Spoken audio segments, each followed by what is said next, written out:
हरे कृष्णा प्रभु जी। हरे Krishna dear devotees. हर- हरे कृष्ण हरे कृष्ण। तो आज हम हिंदी में करेंगे हमारा प्रेयर और फिर Srila Prabhupada Lilamrita. So we can read in Hindi. Start with मंगलाचरण। ओम अज्ञानतिमिरन्धस्य ज्ञानञ्जनशलाकया चक्षुरुन्मिलितं येन तस्मै श्रीगुरुवे नमः। नमः ओम विष्णुपादाय कृष्णपृष्ठाय भूतले श्रीमते भक्तिवेदान्तस्वामिनिति नामिने। नमस्ते सरस्वती देवे गौरवाणी प्रचारिणे निर्विशेष शून्यवादी पाश्चात्यदेशतारिणे। जय श्री कृष्ण चैतन्य प्रभु नित्यानंद श्री अद्वैता गदाधर श्रीवासादि गौर भक्तवृंद। हरे कृष्णा कृष्णा कृष्णा हरे हरे, हरे राम राम राम हरे हरे। हरे कृष्णा। तो इस हफ्ते हम श्री जगन्नाथ अष्टकम का पाठ कर रहे हैं, श्री आदि शंकराचार्य द्वारा रचित।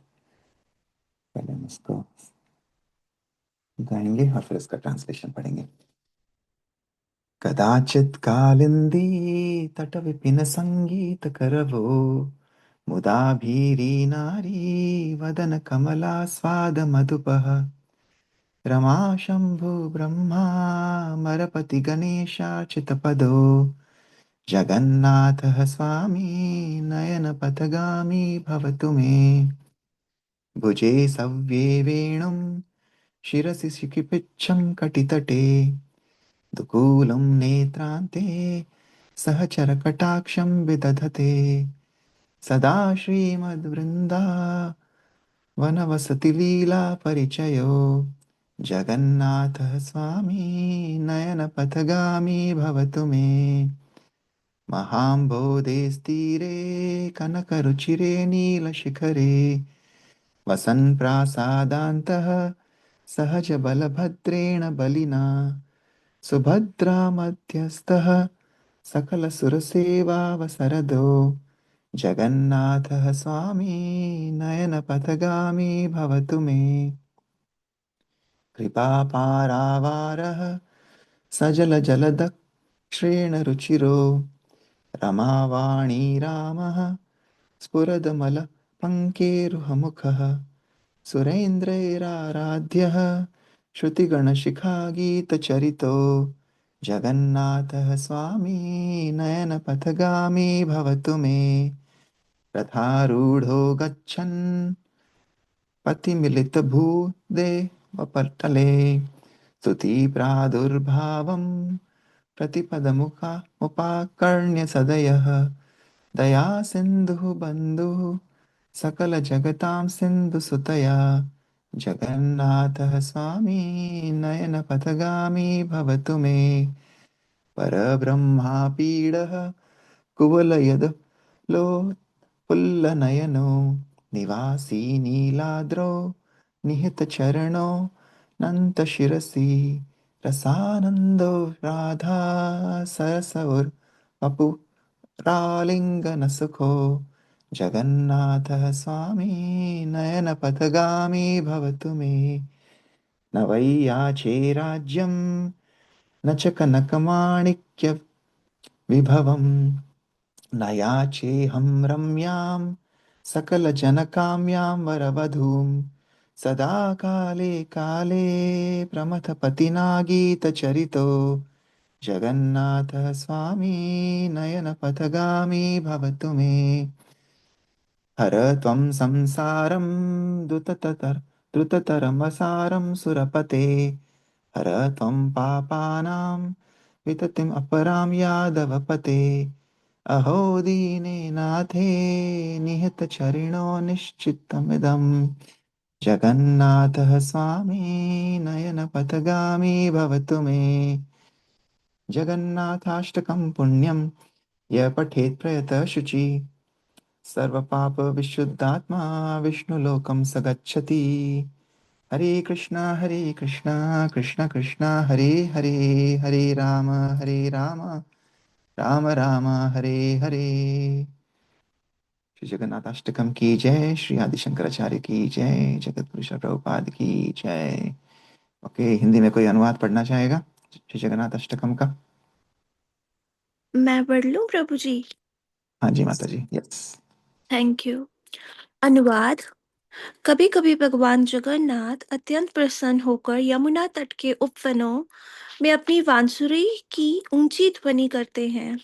वे बो वे बोरे के समान व्रज की गोपियों के कमल सदृश सुंदर मुखों का रसपान करते हैं और लक्ष्मी, शिव, ब्रह्मा, इंद्र और गणेश जैसे महापुरुष उनके चरण कमलों की पूजा करते हैं।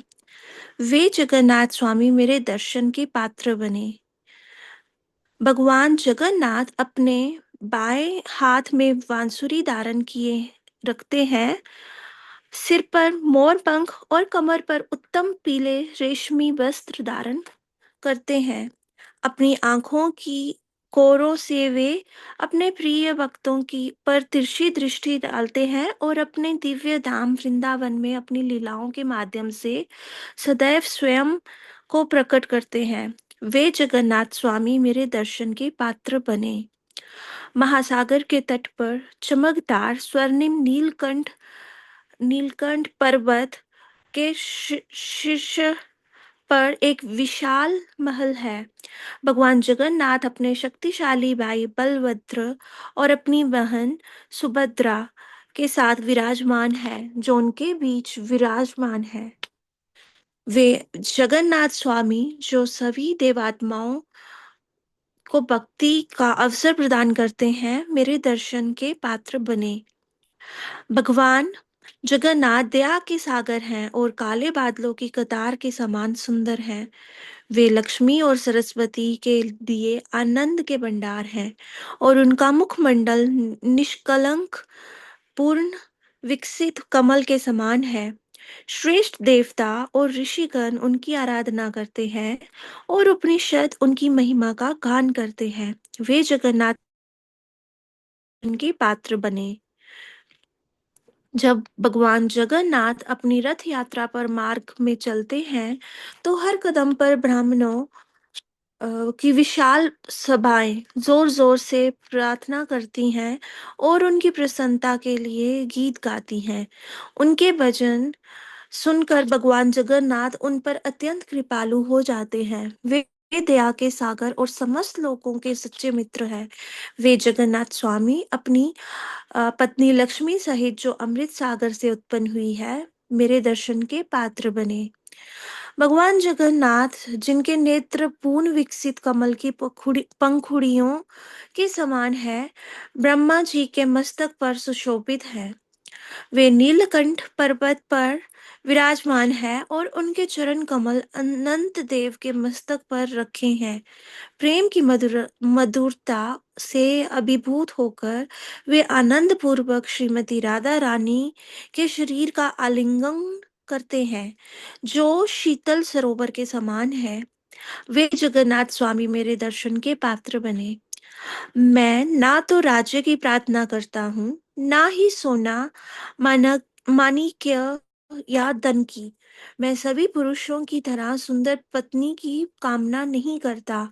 मैं तो बस यही प्रार्थना करता हूँ कि जगन्नाथ स्वामी जिनकी महिमा का गान भगवान शिव सदैव करते हैं, मेरे निरंतर दर्शन के पात्र बने। हे देवों के स्वामी, कृपा मेरे इस व्यर्थ भवसागर का शीघ्र ही निवारण करें। हे यदुओं के स्वामी, कृपया पापों के इस विशाल तटहीन सागर का नाश करें। काश ये निश्चित है कि भगवान जगन्नाथ अपने चरण कमलों को उन लोगों पर अर्पित करते हैं जो स्वयं को पतित समझते हैं और जिनका इस संसार में उनके अतिरिक्त कोई आश्रय नहीं है। वे जगन्नाथ स्वामी मेरे दर्शन के पात्र बने। जो आत्म संयमी पुण्य आत्मा भगवान जगन्नाथ की स्तुति करते हुए इन 8 श्लोकों का पाठ करता है, वे सभी पापों से शुद्ध हो जाता है और भगवान विष्णु के धाम को जाता है। हरे कृष्णा। हरे कृष्णा। थैंक यू आरती माता जी, बहुत अच्छे से आपने हिंदी में पढ़ा। तो जैसे हम इस पूरे हफ्ते श्री जगन्नाथ अष्टकम का पाठ कर रहे हैं, बता रहे हैं कि श्री प्रभुपाद की कृपा से आज पूरे विश्व में श्री जगन्नाथ यात्रा निकाली जाती है। जगन्नाथ स्वामी जो सबके लिए इतने कृपालु हैं, वो अपने भक्तों की कृपा की वजह से और भी कृपालु हो गए हैं हम सबके ऊपर कि आज पूरे अमेरिका में हर सिटी में जगन्नाथ रथ यात्रा होती है, जो कि श्री प्रभुपाद की कृपा है हम सब पर। तो यही कृपा श्री प्रभुपाद अपने अर्लीस्ट जो डिसाइपल्स हैं, अपने शिष्य हैं, उन पे कर रहे हैं। लेकिन अभी प्रभुपाद का हम ये 25वां चैप्टर पढ़ रहे हैं श्री प्रभुपाद लीलामृत में, और हम देख रहे हैं कि अभी प्रभुपाद वापस सैन फ्रांसिस्को से न्यूयॉर्क आए हैं। लेकिन वहाँ पे उनको फिर से एक हार्ट अटैक आया है और वो भी हॉस्पिटल में एडमिट हैं। जबकि श्री प्रभुपाद कल हम डिस्कस कर रहे थे कि उन्हें अभी भी आयुर्वेद पे ज़्यादा विश्वास है, ना कि यहाँ के भौतिक जगत के मेडिकल साइंस पे। बिकॉज जो डॉक्टर आ रहे हैं, जो नर्सेस आ रही हैं ट्रीट करने के लिए, वो बिल्कुल एकदम उन्हें एक इम्पर्सनल ट्रीटमेंट जैसे ही ट्रीट कर रहे हैं, राइट। और उनको उनका पूरा विश्वास अभी भी आयुर्वेद में है। तो कल उन्होंने एक लेटर लिखा था फिर से कृष्ण पंडित जी से, जो कि आ, पहले जिन्होंने प्रभुपाद को दिल्ली में कमरा दिया था रहने के लिए, कि आप मथुरा से मेरे लिए कुछ आयुर्वेदिक दवाइयों का प्रबंध कीजिए और भेजिए, और यदि ज़रूरत पड़ी तो किसी अच्छे आयुर्वेदिक आ, विशेषज्ञ को हम वहाँ से बुला भी सकते हैं। लेकिन मेरे मेरे जो शिष्य यहाँ पे हैं वो मेरी काफ़ी अच्छे से देखभाल कर रहे हैं, और हॉस्पिटल में एडमिट किया हुआ है, तो उसकी कोई कमी नहीं है। लेकिन मुझे मेरा पूरा विश्वास अभी भी आयुर्वेदा पे है। तो ऐसा करके उन्होंने लिखा है एक लेटर, और उन्होंने कहा है कि प्लीज़ आप जल्दी से जितना जल्दी हो सके मुझे इंग्लिश में रिप्लाई करिए, क्योंकि यहाँ पे मैं बेड पे पढ़ नहीं सकता लेटर, लेकिन और मेरे शिष्यों को हिंदी नहीं आती है इसलिए। और प्रभुपाद कैसे भगवान से प्रे कर रहे हैं, वहाँ पे भी उन्होंने उनकी जो शिष्या थी जदुरानी माता जी, वो भगवान की चित्र बना के लाई, राधा कृष्णा का और नरसिम्हा देव का। और प्रभुपाद जो भी हॉस्पिटल में कर रहे हैं, वो अपने गुरु महाराज को याद करके भोग, जो भी प्रसाद भी पा रहे हैं, तो अपने गुरु महाराज को याद करके भोग लगा के और फिर उसे पा रहे हैं। और फिर भगवान अपने शिष्यों को भी यही कह रहे हैं कि आप नरसिंह देव से प्रार्थना कीजिए कि हमारे गुरु महाराज का अभी कार्य पूरा सिद्ध नहीं हुआ है, तो आप उनकी रक्षा कीजिए। तो इस प्रकार से वो अपने शिष्यों को ट्रेनिंग दे रहे हैं कि कैसे भगवान कृष्ण जिसको रखते हैं, राखे कृष्णा मारे कृष्णा राखे के, कि भगवान कृष्ण ही उन्हें संभाल रहे हैं। ये डॉक्टर्स तो खाली आते जा रहे हैं, लेकिन कुछ काम नहीं हो रहा है। और वो अपने भक्तों से मसाज करवा रहे हैं अपने हृदय पर, अपने सिर पर, अपने पाँव पर। तो यही उनकी अभी कल हमने जो पढ़ा भाग, इसको कंटिन्यू करते हैं यहाँ पे। दामोदर, मैं वहीं था जब एक डॉक्टर उनकी सजगता जांचने आए। उस उनके घुटने पर रबर के छोटे छोटे हथौड़े से हमेशा की तरह थपथपाहट हो रही थी, उस तरह की हरकत। स्वामी जी इस आदमी के आकर उसे हर जगह थपथपाने से साफ तौर पर नाराज थे। वह रोग का निदान करने और इलाज का नुस्खा देने में सक्षम थे, और उन्हें इस बात से चिढ़ थी कि ये लोग, जिन्हें जाहिर तौर पर पता ही नहीं था कि वे क्या कर रहे हैं, आकर उनके स्वास्थ्य लाभ की प्रक्रिया में बाधा डाल रहे थे। अच्युतानंद, नर्स हमेशा दरवाजा जोर से बंद कर देती थी, और हर बार जब दरवाजा बंद होता था तो स्वामी जी सिहर उठते। वे कहते, उसे कहो कि दरवाजा जोर से बंद ना करे। वह कहती, ठीक है, और फिर उसे और फिर उसे फिर से जोर से बंद कर देती। श्रील प्रभुपाद बिस्तर पर बैठकर मंदिर के प्रसाद ग्रहण करने लगे, जिसके साथ अस्पताल के मेन्यू में मौजूद कुछ शाकाहारी व्यंजन भी शामिल थे। वे प्रार्थना करते और अस्पताल का भोजन अपने आध्यात्मिक गुरु की तस्वीर पर चढ़ाते। भक्त उनके चरणों में बैठकर उन्हें देखते रहते। जब वे अपने दाहिने हाथ से गाजर, मटर और मसले हुए आलू मिलाते, और वे हमेशा अपने भोजन में से कुछ अपने शिष्यों को भी दे देते थे। जदुरानी माता जी, हम उनके लिए कई तरह के फल लाए थे। हमने उन्हें बताया कि हम सेब लाए हैं, लेकिन लेकिन वे इतने थके हुए थे कि उन्हें बस ओह कहा, और ऐसा लगा जैसे उन्हें कोई दिलचस्पी नहीं है। हमने उन्हें बताया कि हम संतरे लाए हैं, लेकिन फिर से ओह, उनसे इतने थके हुए ओह कहे कि उन्हें कोई दिलचस्पी नहीं थी। आखिरकार मैंने कहा, हम आपके लिए तरबूज लाए हैं, और तुरंत उनका चेहरा खिल उठा। ओह, 4 घंटे की 4 घंटे की पाली में एक समय में दो भक्त प्रभुपाद के साथ रहते थे। जागते हुए भी वे लंबे अंतराल तक मौन रहते थे, लेकिन मालिश हमेशा जारी रहती थी, सिवाय जब वे सो रहे होते थे। धीरे धीरे उनके बाएं भाग का लकवा दूर हो गया। एक बार जब श्रील प्रभुपाद बिस्तर पर बैठे थे, एक लड़का उनके पैर की मालिश कर रहा था और दूसरा धीरे से, लगभग सांत्वना देते हुए, उनकी गर्दन के पीछे सहला रहा था। प्रोपा ने टिप्पणी की कि यदि वह बीमार न होते तो उन्हें मालिश और रगड़ना बहुत परिचित लगता। दामोदर: मैं एक हाथ से स्वामी जी की कनपट्टियों को की मालिश कर रहा था। मेरा अंगूठा एक कनपट्टी पर और बाकी अंगुलियां दूसरी कनपट्टी पर थी। मालिश करते हुए स्वामी जी कहते रहे, जोर से, जोर से। और मैं जोर से दबाता रहा। मैंने सोचा, अरे समझ नहीं आ रहा कि मुझे इतना जोर से दबाना चाहिए या नहीं, क्योंकि वे बीमार हैं। लेकिन वे जिद करते रहे, जोर से, जोर से। पुरुषोत्तम: मैं स्वामी जी के सिर पर मालिश कर रहा था और मैंने श्री कृष्ण चैतन्य मंत्र का गायन शुरू कर दिया। जब मैंने गायन शुरू किया तो उनके चेहरे पर एक बहुत ही सुंदर मुस्कान आ गई। हालांकि मैंने यह थोड़ी देर के लिए ही किया, लेकिन उन्हें सुनकर आनंद आया। उन्हें लगा कि मैं श्री कृष्ण चैतन्य का गायन करके ही उनकी सेवा कर रहा हूँ। जैसे जैसे श्री प्रभुपाद की शक्ति बढ़ती गई, उनके शिष्य प्रश्नों के साथ तैयार हो गए। पुरुषोत्तम ने पूछा, स्वामी जी, शास्त्रों में जब कृष्ण के चरण कमलों का वर्णन किया गया है तो उसका क्या अर्थ है? चरण कमल। प्रभुपाद ने तब एक श्लोक गाया, समाश्रित्य पद पल्लव प्लवम महत् पदम पुण्य यशो मुरारे भवाम बुधिर वत्स पदम परम पदम पदम पदम यद्य पदम न तेषाम। फिर उन्होंने उपस्थित तीनों भक्तों से प्रत्येक पंक्ति को बार बार दोहराने को कहा, जब तक कि वे धुन और शब्द दोनों न सीख लें। श्रील प्रभुपाद ने अपने बिस्तर पर बैठते हुए समझाया, श्रीमद् भागवतम के इस श्लोक में मृत्यु के समय की तुलना एक विशाल महासागर को पार करने के समान की गई है। यह अत्यंत भयावह है।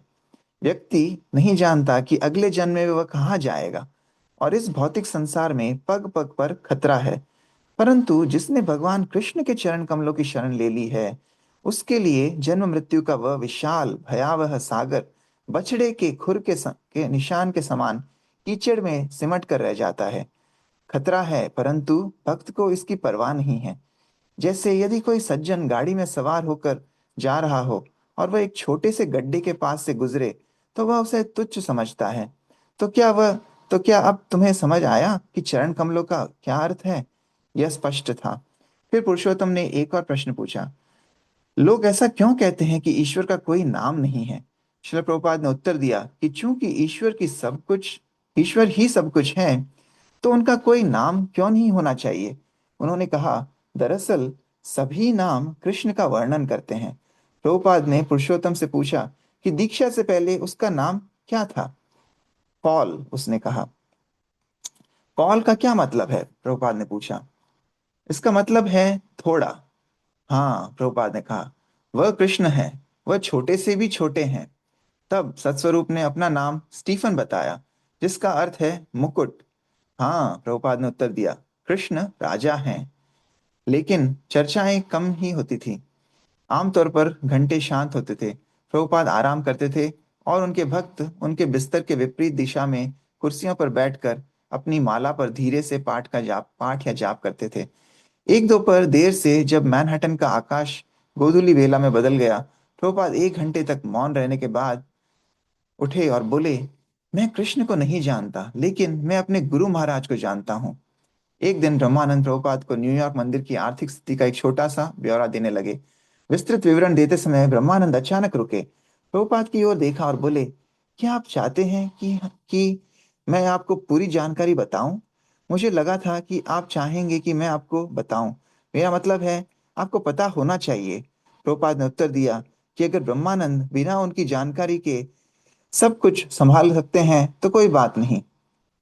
अचानक एक सुबह प्रसिद्ध हठयोग गुरु स्वामी सच्चिदानंद अपनी बड़ी सफेद दाढ़ी के बीच से मुस्कुराते हुए प्रभुपाद के कमरे में दाखिल हुए। उन्होंने भगवा रेशमी कुर्ता और योगी पैंट पहन रखी थी और उनके साथ उनका एक युवा अमेरिकी पुरुष शिष्य भी था। श्री प्रभुपाद इस सुखद आश्चर्य से मुस्कुराते हुए बिस्तर पर उठ उठ बैठे। वे पहले कभी नहीं मिले थे। श्री प्रभुपाद ने स्वामी सच्चिदानंद को अपने बिस्तर के पास बैठने का प्रस्ताव दिया और जदुरानी से कहा कि वे खड़ी होकर स्वामी सच्चिदानंद के शिष्य को अपना स्थान दें। प्रभुपाद और स्वामी सच्चिदानंद हिंदी में बात कर रहे थे और कमरे में मौजूद कोई भी उनकी बातचीत समझ नहीं पा रहा था। हालांकि एक समय श्री प्रभुपाद ने अपना हाथ ऊपर उठाया और उसे उदासीनता और फिर घृणा से देखा। हालांकि उनके शब्द हिंदी में थे, लेकिन उनके हाव भाव और व्यंग्यात्मक भाव से उनका आशय स्पष्ट हो गया। शरीर भौतिक है और इसलिए उसके स्वस्थ रहने की उम्मीद नहीं की जा सकती। प्रभुपाद ने अच्युतानंद से श्रीमद् भागवतम के एक विशेष तात्पर्य को जोर से पढ़ने के लिए कहा। यदि दूध, अनाज, फल, कपास, रेशम और रत्न पर्याप्त मात्रा में उपलब्ध हैं, तो फिर लोगों को मशीनों और औजारों के रूप में आर्थिक विकास की आवश्यकता क्यों है? क्या मशीनें और औजार मनुष्य और पशुओं को शक्ति और स्फूर्ति प्रदान कर सकते हैं? क्या मशीनें अनाज, फल और दूध, आभूषण या रेशम उत्पन्न कर सकती हैं? क्या आभूषण और रेशम, घी और अनाज या दूध और फलों से बने विविध खाद्य पदार्थ मनुष्य के शुद्ध, विलासी और स्वस्थ जीवन के लिए पर्याप्त नहीं है? फिर सिनेमा, कार, रेडियो, मांस, होटलों का कृत्रिम विलासी जीवन क्यों है? क्या इस सम, क्या इस सभ्यता ने व्यक्तिगत और राष्ट्रीय स्तर पर आपस में झगड़ने की श्वान वृत्ति के अतिरिक्त कोई और इच्छा परिणाम दिया है? क्या इस सभ्यता ने किसी व्यक्ति विशेष की इच्छा पर हजारों लोगों को नारकीय कारखानों और युद्ध क्षेत्रों में भेजकर समता और बंधुत्व का ध्येय बढ़ाया है? जब प्रभुपाद ने अपने और अपने शिष्यों द्वारा बनाए गए रिकॉर्ड को बजाने की पेशकश की, तो स्वामी सच्चिदानंद ने विनम्रता पूर्वक सहमति दे दी।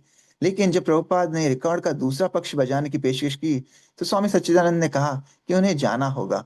उन्होंने प्रभुपाद को कुछ फल दिए और प्रभुपाद ने उन्हें स्वीकार करते हुए अपने शिष्यों से कहा, इन्हें आपस में बांट लो और बदले में उन्हें हमारे कुछ फल दे दो। जैसे ही स्वामी सच्चिदानंद जाने के लिए उठे, श्री प्रभुपाद अचानक बिस्तर से उठे और कांपते हुए खड़े हो गए। नहीं नहीं नहीं, स्वामी सच्चिदानंद ने विरोध किया। अपने आप को परेशान मत करो। और फिर से अच्युतानंद के साथ चले गए और फिर वे अच्युतानंद के साथ चले गए। श्री प्रभुपाद बिस्तर पर वापस लेट गए। क्या वह स्वामी है? जदुरानी ने पूछा। क्यों नहीं, प्रभुपाद ने उत्तर दिया। लेकिन कुछ क्षण बाद उन्होंने आगे कहा, स्वामी का अर्थ है वह जो कृष्ण को जानता है। इस बारे में और कोई बात नहीं हुई, लेकिन प्रभुपाद इस अप्रत्याशित आगमन से प्रसन्न हुए। श्रील प्रभुपाद के युवा अनुयायियों का माथे पर तिलक लगाए, तरबूज, विशेष व्यंजन, फूल और कृष्ण के चित्र लेकर लगातार आना जाना अस्पताल के कर्मचारियों में एक विशेष रुचि पैदा करता था। कभी कर्मचारी प्रश्न पूछते तो कभी भक्त उनसे हरे कृष्ण आंदोलन के बारे में बात करते। एक बार एक नर्स प्रभुपाद के कमरे में आई और पूछा, भारत में जाति व्यवस्था के अनुसार सबसे ऊंची जाति का नाम क्या है? उन्हें क्या कहा जाता है? कृष्ण भावना भावित, प्रभुपाद ने दृढ़ता से उत्तर दिया। उन्होंने एक शिष्य से नर्स को प्रसाद देने को कहा। 5 जून को प्रभुपाद को सैन फ्रांसिस्को में उनके सभी शिष्यों द्वारा हस्ताक्षरित एक स्नेहपूर्ण पत्र प्राप्त हुआ। यह पढ़ने के बाद कि कैसे उन्होंने पूरी रात जागकर उनके स्वास्थ्य लाभ के लिए प्रार्थना और जप किया था, उन्होंने एक संक्षिप्त पत्र लिखवाया। मेरे प्यारे बालकों और बालिकाओं, मेरे जीवन की रक्षा के लिए कृष्ण से की गई आपकी प्रार्थनाओं के लिए मैं आपका बहुत आभारी हूँ। आपकी सच्ची और उत्कट प्रार्थना के कारण कृष्ण ने मेरे जीवन की रक्षा की है। मुझे मंगलवार को मरना ही था, लेकिन आपकी सच्ची प्रार्थना के कारण मैं बच गया। अब मेरी हालत में धीरे धीरे सुधार हो रहा है और मैं अपनी मूल स्थिति में आ रहा हूँ। अब मैं आपसे फिर मिलने और आपके साथ हरे कृष्ण का जाप करने की आशा कर सकता हूँ। आपकी प्रगतिशील यात्रा की रिपोर्ट पाकर मुझे बहुत खुशी हुई है और मुझे आशा है कि आपको कृष्ण भावनामृत को समझने में कोई कठिनाई नहीं होगी। मेरा आशीर्वाद सदैव आपके साथ है और आप पूरे विश्वास के साथ हरे कृष्णा कृष्णा कृष्णा हरे हरे, हरे राम राम राम हरे हरे का जप करते रहें। अगले दिन मुकुंद से एक टेप आया। सैन फ्रांसिस्को के भक्तों द्वारा राम जय जय राम और अन्य भजन गाए जाने की रिकॉर्डिंग। प्रभुपाद ने एक और पत्र लिखवाया, जिसमें कहा गया कि जैसे ही उन्हें यात्रा करने की शक्ति मिलेगी, वे सैन फ्रांसिस्को फिर आएंगे। उन्होंने लिखा, इस बीच मुझे यह जानकर बहुत खुशी होगी कि आप रथ यात्रा उत्सव के लिए क्या व्यवस्था करने जा रहे हैं। इसे एक भव्य जुलूस बनाएं और संयुक्त राज्य अमेरिका में एक अनूठा परिचय दें। एक रात स्वामी जी के कुछ शिष्य 26 सेकेंड एवेन्यू स्थित एक दुकान के सामने एकत्रित हुए। फीके कालीन पर बैठकर वे स्वामी जी की बीमारी के अर्थ पर चर्चा कर रहे थे। उन्होंने कहा था कि जब उन्हें दिल का दौरा पड़ा था तो वह उनकी मृत्यु का कारण था, इसलिए उन्होंने जोर से हरे कृष्ण पुकारा था। यह सोचकर कि मृत्यु का क्षण आ गया है, कीर्तनानंद को याद आया कि स्वामी जी ने एक बार उन्हें बताया था कि जब वे अमेरिका आ रहे थे तो कप्तान की पत्नी ने उनकी हथेली देखकर कहा था कि अगर वे 71 साल तक जीवित रहे तो 100 साल तक जीवित रहेंगे। मधुसूदन ने पूछा, एक शुद्ध भक्त को मृत्यु का आघात कैसे हो सकता है? कीर्तनानंद ने उत्तर दिया कि यह सोचना अवैयक्तिक है, क्यों क्योंकि स्वामी जी एक शुद्ध भक्त थे, इसलिए उन्हें कुछ नहीं हो सकता और उन्हें उनके बारे में चिंता भी नहीं करनी चाहिए। निस्संदेह एक शुद्ध भक्त का प्रत्यक्ष कष्ट या यहाँ तक कि मृत्यु भी एक सामान्य व्यक्ति के कष्टों के समान नहीं होती। स्वामी जी ने बिल्ली का उदाहरण दिया था। कभी वह अपने बिल्ली के कभी कभी वह अपने बिल्ली के बच्चों को मुंह में लेकर चलती है, कभी वह उन्हें जबड़ों में चूहे को पकड़ लेती है। चूहे को मृत्यु के जबड़े का एहसास होता है, लेकिन बिल्ली के बच्चे को सुरक्षा और स्नेह का। इसलिए यद्यपि स्वामी जी की मृत्यु की पुकार एक सामान्य व्यक्ति के समान प्रतीत हो सकती थी, स्वामी जी के लिए कोई भय या खतरा नहीं था। जैसे जैसे शिष्यों ने अपनी अनुभूतियों पर चर्चा की, उनके मन में यह शंकाएं दूर होने लगी कि उनके गुरु पर ऐसा ऐसा विपत्ति का पहाड़ क्यों टूट पड़ा। सत्स्वरूप ने उस पत्र का जिक्र किया जो उन्होंने अस्पताल में स्वामी जी के लिए टाइप किया था। पत्र में स्वामी जी ने कहा था कि वे माया से नहीं डरते और माया उन्हें छू भी नहीं सकती, लेकिन उन्होंने अपने हृदय पर वार का भी जिक्र किया था। ब्रह्मानंद ने बताया था कि स्वामी जी ने एक बार उनसे कहा था कि एक गुरु को अपने शिष्यों के पापों का फल भुगतना पड़ सकता है, क्योंकि उसे उनके कर्मों का फल भोगना पड़ता है। स्वामी जी के अब लगभग 50 शिष्य थे, इसलिए शायद यही उनके हृदयाघात का कारण रहा होगा। उन्होंने बहुत सख्त रहने और अपने गुरु पर बोझ डालने वाले कोई भी पाप न करने के महत्व पर बात की। हरे कृष्णा। यहाँ पर विराम देंगे। बहुत ही सुंदर यहाँ पर डिस्कशन हो रहा है और उनके शिष्य इस बात को पकड़ पा रहे हैं कि हाँ, ये हो सकता है कि प्रभुपाद पे जो ये अ, कष्ट आ रहे हैं, ये शायद शायद उन्हीं के पापों, उनके शिष्यों के पापों की वजह से है। क्योंकि अ, जब एक गुरु अपने शिष्य को दीक्षा देते हैं तो उस समय वो पूरा उनका उनका कारोबार अपने अपने निर्धारण में ले लेते हैं कि कैसे वो उन्हें वापस भगवान के धाम ले जाएंगे। और उस समय उनके शिष्यों के सारे पाप भी एक गुरु अपने ऊपर ले लेते हैं। तो ऐसे हम देखते हैं कि गुरु वर्ग जो हैं, अभी भी इस्कॉन में कितने गुरु वर्ग हैं, तो उन पे जो उनके शरीर पे जो आघात होते हैं या कष्ट आते हैं, तो हमें वो नहीं देखना चाहिए और ऐसा नहीं सोचना चाहिए कि ये उनके कर्मों के हैं। नहीं, वो एक्चुअली गुरु गुरु वर्ग जो हैं वो अपने शिष्यों को भगवत धाम ले जाने के लिए प्रयोगशील हैं, तो वो अपने शिष्यों के कर्मों को अपने ऊपर ले लेते हैं। तो इसलिए उन पे थोड़े थोड़े कष्ट आते हैं, लेकिन माया, जैसे प्रभुपाद कह रहे हैं, माया उन्हें छू भी नहीं सकती है और वो तो निरंतर भगवान के जाप, भगवान की ध्यान में विलीन रहते हैं। तो भगवान की कृपा हमेशा अपने भक्तों पर रहती है। और प्रभुपाद जैसे कह रहे थे कि मुझे अगर थोड़े दिन और मिल जाएं तो अपने गुरु महाराज की जो इच्छा थी उसे मैं पूर्ण कर सकता हूँ। तो एकदम कैसे विनम्र भाव से, एकदम दयनीय भाव से प्रभुपाद प्रार्थना कर रहे हैं कि कुछ कुछ हम अगर हमारे जैसे कोई होता तो बोलते हमें कुछ साल मिल जाए, लेकिन प्रभुपाद कहते हैं मुझे सिर्फ अगर कुछ दिन और मिल जाए। और यही हम देखते हैं कि उनके इस प्रार्थना में कितनी शक्ति थी। और भगवान भी अपने भक्तों पर कैसे कृपा करते हैं कि वो जो कुछ दिन उन्होंने मांगे वो इवेंचुअली भगवान ने दिए, और अभी प्रभुपाद की स्थिति वापस से ठीक हो रही है। और प्रभुपाद ने इस परिस्थिति में आने से पहले भी अगर हम देखते हैं उनके जीवन परिचर्या जो हमने अभी तक पढ़ा है, कैसे वो रात रात भर जग कर राधा दामोदर मंदिर में श्रीमद् भागवतम का ट्रांसलेशन करते थे। और वैसे ही उनकी दिनचर्या और रात में वो अभी इसके बाद भी, अभी वो 71 वर्ष के हो चुके हैं और इसके बाद भी प्रभुपाद जब तक रहे पृथ्वी पर, तो कैसे उन्होंने रात रात भर जग कर हमारे लिए सारी भगवत गीता, श्रीमद् भागवतम, चैतन्य चरितमृत का जो ट्रांसलेशन किया, अनुवाद किया और परपर्ट्स लिखे, क्योंकि उनको नींद नींद का मतलब कोई मोह नहीं था। अपनी नींद को त्याग करके उन्होंने इतने सारे ग्रंथ हम सबके लिए ट्रांसलेट किए। और यही हम देखते हैं कि वो कुछ दिन जो प्रभुपाद ने मांगे थे, उसका कुछ भी उन्होंने दुरुपयोग नहीं किया। हर चीज़, हर क्षण उन्होंने भगवान की सेवा में लगाया, ताकि आने वाली पीढ़ियां 10,000 वर्षों तक उसका लाभ ले सकें। तो ये थी एक शुद्ध भक्त की जीवन की जो आधार है उनका। अम, कैसे उन्होंने पूरा निस्वार्थ भाव से भक्तों की, प्रभु की सेवा करी। और यही हम देखते हैं कि यहाँ पे भगवान उनसे कोई भी, उन्होंने कोई मेडिकल ट्रीटमेंट काम नहीं किया, बस भगवान के जो प्रार्थना करी थी, शुद्ध प्रार्थना थी, और भगवान ने उनकी प्रार्थना सुनी और उनके अब स्वास्थ्य धीरे धीरे ठीक हो रहा है। हरे कृष्णा। और किसी का कोई थॉट्स, कमेंट्स या कोई चर्चा आज के रीडिंग से? कोई कोई भक्त और कुछ कहना चाहेंगे? हरे कृष्णा। हरे कृष्णा सभी को।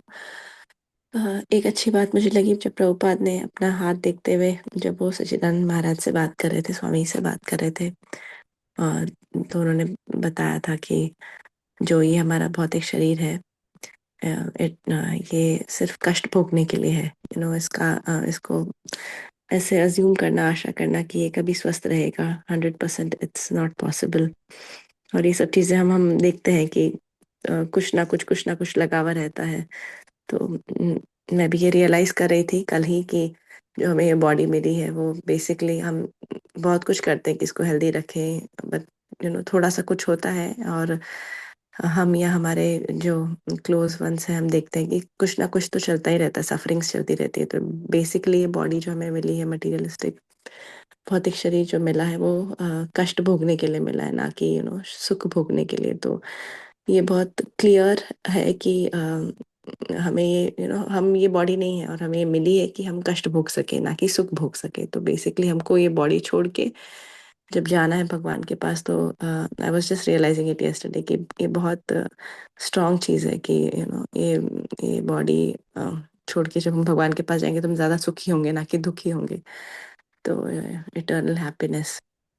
तो just wanted to share that प्रभु। हरे कृष्णा। हरे कृष्णा। हाँ, वो तो है। ये जब बॉडी बनी थी, जब ये शरीर बना था, तभी इसमें एक उतने उतने पापों को तुम्हें भोगने का एक उसमें भगवान ने ये डाल दिया था कर्म, कि इतने तुम्हें भोगने ही हैं। लेकिन हमें प्रभुपाद जी ने और आचार्यों ने इतना अच्छा सिखाया कि कैसे हम इस शरीर का भी सदुपयोग कर सकते हैं भक्ति में। राइट, हम देखते हैं कि अम्बरीश महाराज का एग्जाम्पल, और प्रभुपाद कहते हैं कि हर अंग को हम भगवान की सेवा में लगा सकते हैं। तो तो वैसे जब हम करते हैं, तो फिर हम जो कर्म तो है, वो तो, हाँ, वो तो हमें काटने ही है, वो तो हमें भोगने ही है, तो वो तो आएंगे ही। लेकिन वो भी भगवान अपने कंट्रोल में ले लेते हैं और छोटे छोटे कर देते हैं। राइट, जो कि हमें कोई बड़े कष्ट आने होते हैं, वो छोटे से कष्ट से हमारा निवारण हो जाता है। लेकिन हाँ, कष्ट तो आएंगे ही। तो एक तरह से हमारे वो कष्ट कट रहे हैं, जो कर्म है, पुराने विकसित कर्म है, वो हमें काटने हैं। तो ये शरीर उसके लिए है।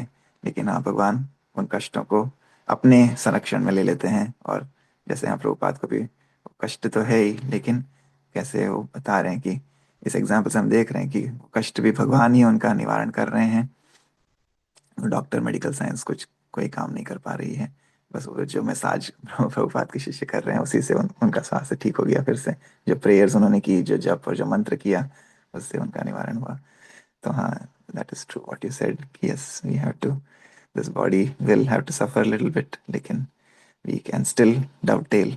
हम पूरी अपने अंगों का, आँखों का से भगवान के विग्रह का दर्शन, नाक से भगवान के पुष्प जो ऑफर किया, उसका, उसकी सुगंध का, उसके सुगंध को स्मेल कर सकते हैं। राइट, ऐसे हाथों से भगवान के मंदिर को साफ कर सकते हैं, पूजा कर सकते हैं, अर्चना कर सकते हैं, मंदिर जा सकते हैं अपने पैरों से चल के।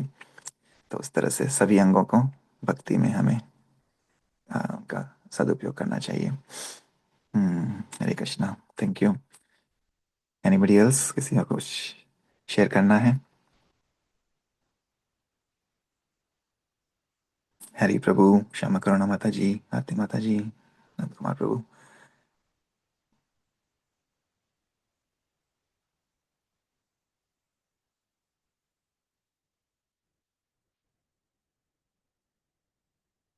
ओके, ठीक है। तो चलिए आज फिर यहीं पे हम समाप्त करते हैं, इसको विराम देंगे और will continue hopefully tomorrow. So we'll end with Vaishnav Pranam prayers. वाञ्छकल्पतरुभ्यश्च कृपा सिन्धुभ्य एव च पतितानां पावनेभ्यो वैष्णवेभ्यो नमो नमः। अनंत कोटि वैष्णवृंद की जय, जगत गुरु श्रील प्रभुपाद की जय, निताई गौर प्रेमानंदे, हरि हरि बोल। हरे कृष्णा। हरे कृष्णा प्रभु जी, थैंक यू, दंडवत प्रणाम। हरे कृष्ण।